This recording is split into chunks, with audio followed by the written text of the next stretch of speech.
Prête et prêt pour la grande aventure? Chaque jour de cette série de la petite voix, je vous embarque en immersion. Direction le Québec, où la nature est belle, sauvage et généreuse. Mais le vrai voyage sera surtout intérieur. Glissez-vous avec moi sous le tipi, au cœur d'un cercle de femmes, tellement fortes et fragiles, tellement belles et émouvantes, tellement femmes, quoi. Ensemble, nous allons vivre des expériences intenses au son du tambour, de nos voix et surtout de nos cœurs. Installez-vous confortablement, fermez les yeux. Le voyage commence maintenant, ici et en vous.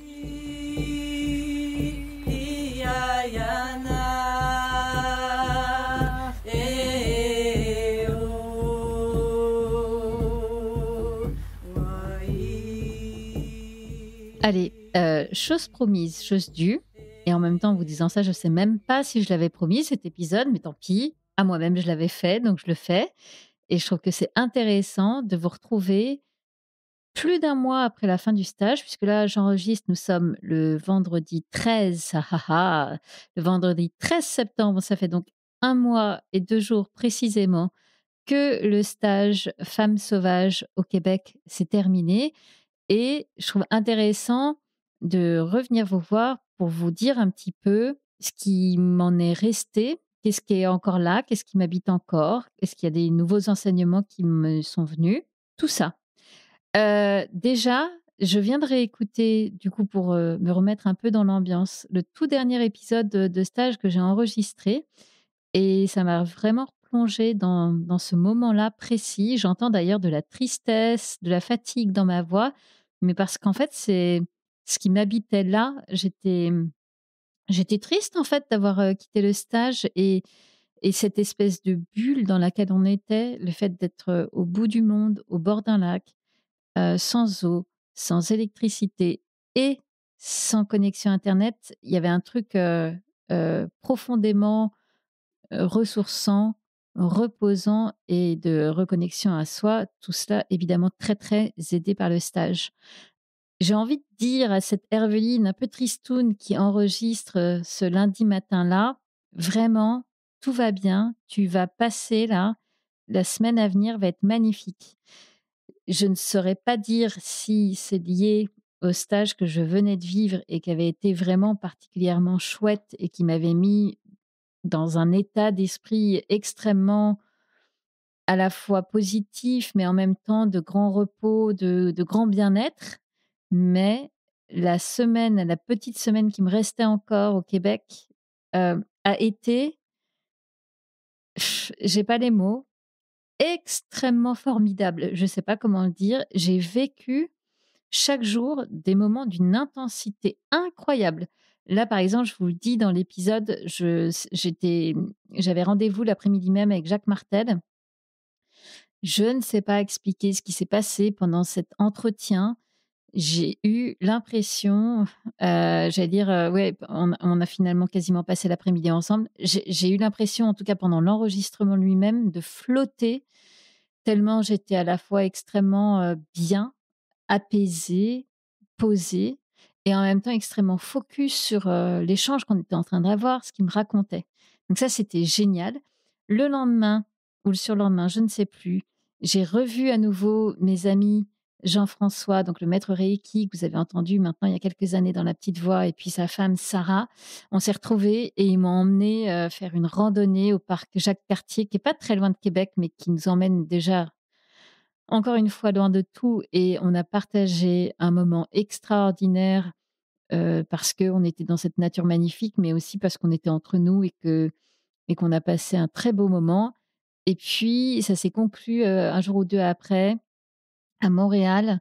J'ai eu la chance de retrouver une des participantes d'un des programmes que j'avais fait il y a quelques années, avec La Petite Voix et ensemble, on a partagé, pareil, un moment d'une intensité et de un truc incroyable. On est allé voir le concert de Starmania à Montréal et puis le hasard des billets de dernière minute a fait qu'on était au premier rang Je suis incapable de vous expliquer ce qui s'est passé à ce moment-là, mais pareil, ça m'a emmenée ailleurs. C'était magnifique.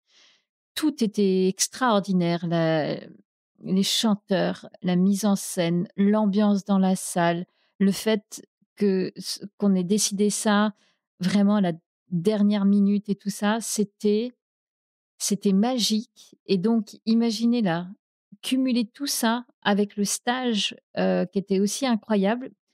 Je suis rentrée en France dans un état, je touchais pas terre. J'étais remplie de tout cet, été-là que je venais de passer parce qu'il y avait eu mes propres vacances perso, notamment avec les enfants, que j'avais passées au Québec, donc j'avais pris beaucoup de vacances.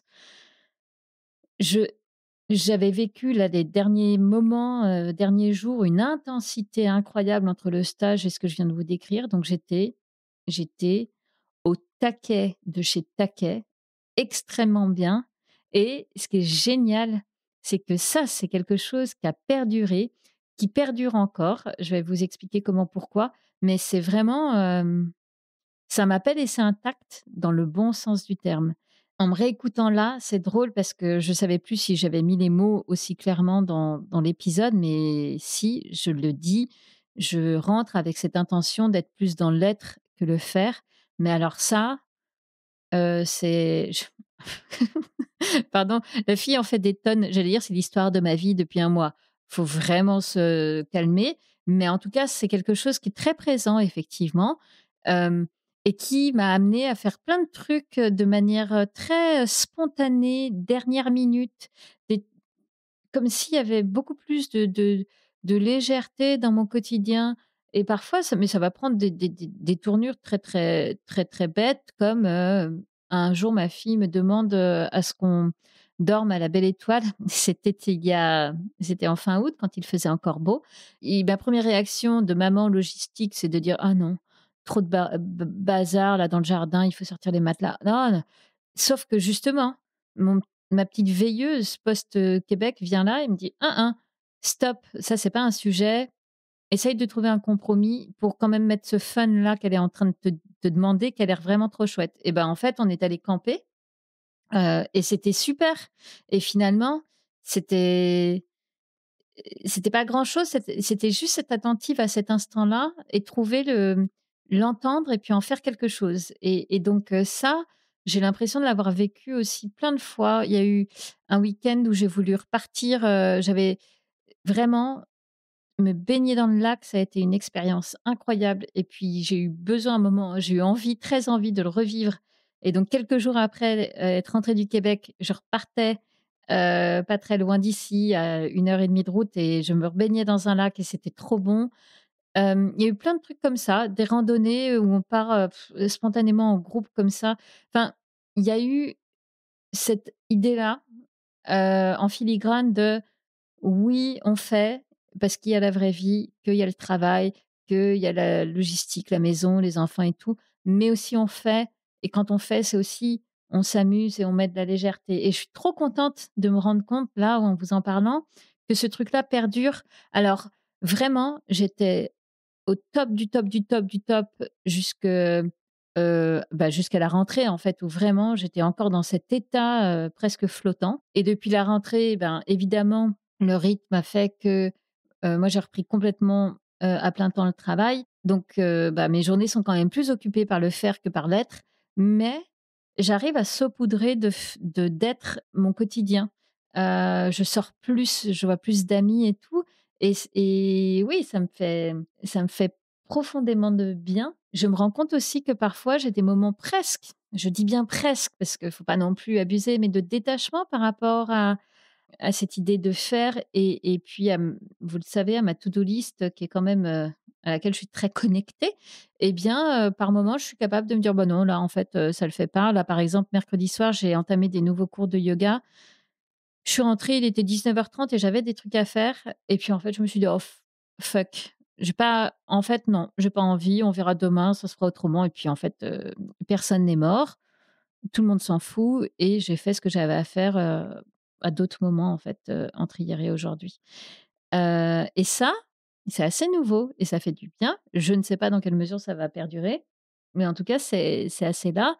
Je suis aussi, dans un puisque je parle de mon travail, je suis aussi dans un mood très nouveau et assez étonnant pour moi. C'est-à-dire que je suis en train de passer dans une phase de la petite voix où je reprends en main, la partie un peu de monétisation, d'essayer de trouver des sponsors et cetera. Parce que quand même, clairement, jusqu'à maintenant, j'ai peu travaillé sur cette partie-là de monétisation du podcast. Sauf que j'en viens à ce constat qui est d'ailleurs lié au fait de trop travailler, hein.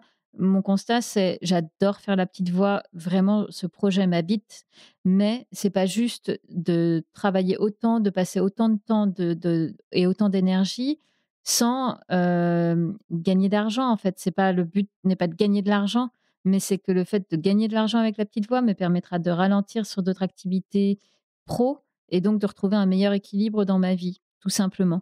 Et puis, trouver des sponsors, c'est aussi potentiellement donner demain la chance à la petite voix de grandir plus, de faire plus de projets, d'avoir plus d'ambition. Donc, ça, franchement, depuis 5 ans et demi que je fais la petite voix, j'ai été bien, incapable d'aller voir des marques, d'aller voir des sponsors pour leur dire: «Bah, voilà ce que je fais. Est-ce que vous pensez que ça pourrait vous intéresser de, faire de la pub, des partenariats?» et cetera. Je m'en sentais bien incapable, je ne sais pas, syndrome de l'imposteur, difficulté à me montrer avec la casquette de la petite voix dans mon monde professionnel qui est un monde de marketing, plutôt rationnel. Il y avait tout un mélange, qu'importe en fait, on s'en fout puisque ça, c'est en train de passer. Je me montre, c'est-à-dire que maintenant je publie aussi des posts sur LinkedIn.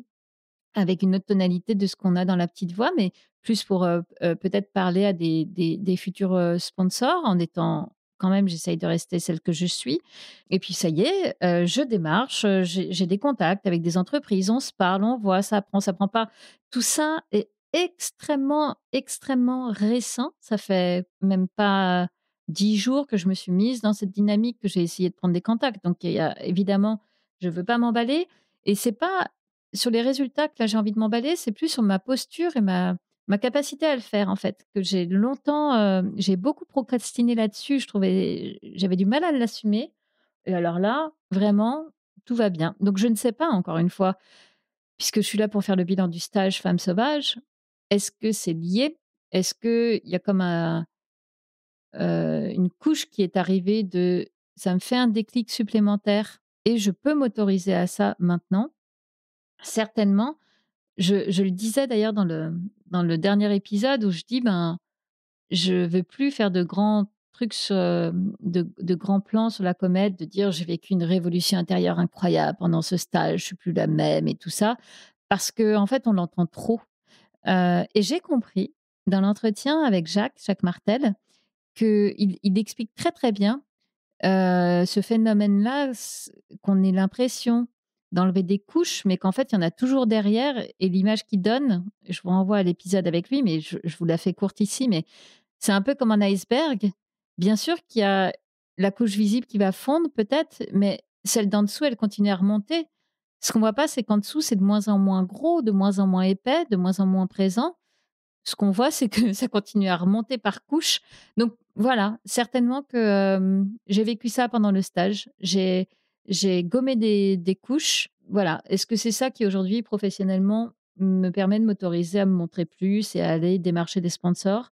En tout cas, certainement ça fonctionne aussi avec cette envie d'être plus alignée et d'assumer qui je suis, certainement.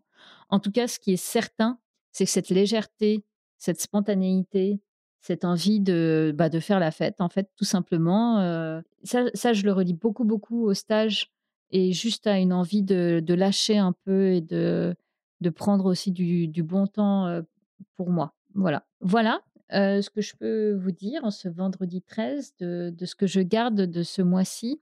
Et je garde aussi un souvenir, j'allais dire ému, en tout cas, quelque chose qui m'a touchée de ces rencontres que j'ai faites pendant le stage, même un mois après. Ça m'arrive de repenser aux unes aux autres, je sais pas, au détour d'un souvenir qui vient et tout ça. Vraiment, je garde dans mon cœur chacune de ces 9 femmes, avec lesquelles, j'ai vécu, cette parenthèse enchantée, dans notre chalet au bord du lac, au Québec. C'était je le dis beaucoup dans le précédent épisode, je trouve que j'ai énormément de chance d'avoir vécu ça. Bon, entre-temps, j'ai rencontré Jacques Martel qui s'est un peu moqué de moi quand, je lui disais ça et qui me disait: «Ben non, mais tu mérites». Donc bah, certainement que je mérite, mais quelque chose au fond de moi ne peut pas s'empêcher de penser que, heu, allez, on va pas dire que j'ai de la chance, mais en tout cas, j'ai énormément de gratitude pour, tous ces moments-là que j'ai vécus. Voilà, et ben, je peux ajouter aussi quand on parle de gratitude que j'en ai pour vous, qui m'avez écoutée pendant tout le long de cette série en immersion. Je suis très curieuse d'avoir vos retours, quels qu'ils soient, tant qu'ils sont constructifs. Moi, ça m'intéresse parce que moi, vraiment, personnellement, j'ai adoré enregistrer, cette série parce que j'ai aussi adoré vivre ce moment-là. J'adore ces stages-là et puis le faire à l'étranger, dans ce contexte-là, ben, ça rallume en moi mon goût du voyage et intérieur et extérieur d'ailleurs. Donc moi, j'ai adoré faire ça et j'aimerais en faire plus. Mais vous, vraiment, dites-le moi. Venez me voir sur les réseaux sociaux, sur Instagram, sur Facebook, en cherchant La Petite Voix le podcast, même sur YouTube. Abonnez-vous à ma newsletter sur mon site lapetitevoix.co. Vous pourrez m'envoyer des messages depuis le site aussi pour me dire c'est important pour moi d'avoir votre retour, de savoir si vous arrivez à vous plonger avec moi dans cette ambiance du stage. Parce que c'est le but de cet épisode, de ces épisodes en immersion. Donc voilà, racontez-moi tout ça parce que moi, j'ai beaucoup parlé ces derniers jours. Maintenant, j'ai envie de vous tendre un peu le micro et de vous laisser, me donner vos impressions. Voilà. Je vous embrasse très, très fort. On se retrouve dans pas longtemps pour, le retour des épisodes classiques de La Petite Voix et puis peut-être dans quelque temps, je l'espère, pour une nouvelle série en immersion. Bye.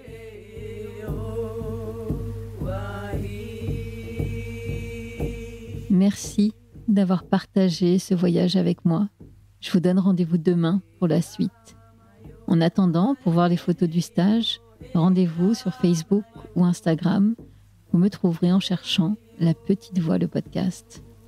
Si vous aimez le podcast, si vous aimez cette série, alors dites-le moi avec des étoiles sur iTunes, sur Spotify, sur votre plateforme d'écoute et parlez-en autour de vous. À demain.